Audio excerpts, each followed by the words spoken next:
केले जातील। चला शेवटचा प्रश्न अब्दुल सत्तार। प्रश्न असा आहे का ज्या ज्या ठिकाणी वन विभागाच्या डोंगराळ भाग आहे, ज्या ज्या ठिकाणी अशा परिस्थितीमध्ये MREGSच्या माध्यमातून आपण कमीत कमी आपली बॉर्डर आणि शेतीच्या याच्यामध्ये एखादी चर करू शकता का? ते केल्यानंतर कमीत कमी शेतीचं नुकसान होणार नाही, माणसाचं नुकसान होणार नाही। आणि आपले अधिकारी म्हणतात का ज्या ठिकाणी पिंजरा लावायला सांगितलं बिबट्या येऊन गेला, ते खरा येऊन गेला का, कोणाचं नुकसान झालं का, त्यानंतर आम्ही लावू।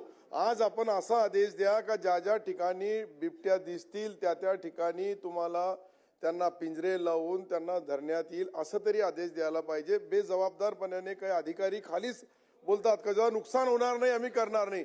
या दोन गोष्टीकडे आपण लक्ष दिलं अध्यक्ष महोदय, तर मला वाटतं का MREGS मध्ये पैसा आहे आणि MREGSच्या माध्यमातून वन विभागाची जमीन आणि प्रायव्हेट जमीन याच्यामध्ये एक चर केलेली तर तो तिकडे येणार नाही आणि एक बांधासारखा राहील, थोडाफार तरी संरक्षण मिळू शकतो शेतकऱ्याला, इतकी नम्र विनंती। सन्माननीय अध्यक्ष महोदय, ज्येष्ठ सदस्य अब्दुल सत्तारजींनी सांगितल्या पद्धतीनं त्या ठिकाणी शेतकऱ्याची जमिनी वन याच्या बॉर्डरवर बांबूची 60 फुटाची रोपं लावण्याचं आम्ही ठरवलेलं आहे आणि जमलं तर चर पण खोदू।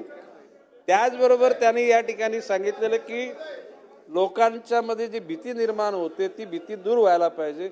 तुम्ही सांगितल्याप्रमाणे अधिकारी विचारणार नाहीत, एखाद्या आमदारांनी पत्र दिलं तर त्या ठिकाणी पिंजरे लावण्याचं काम होईल, ही शहानिशा करायची गरज नाही।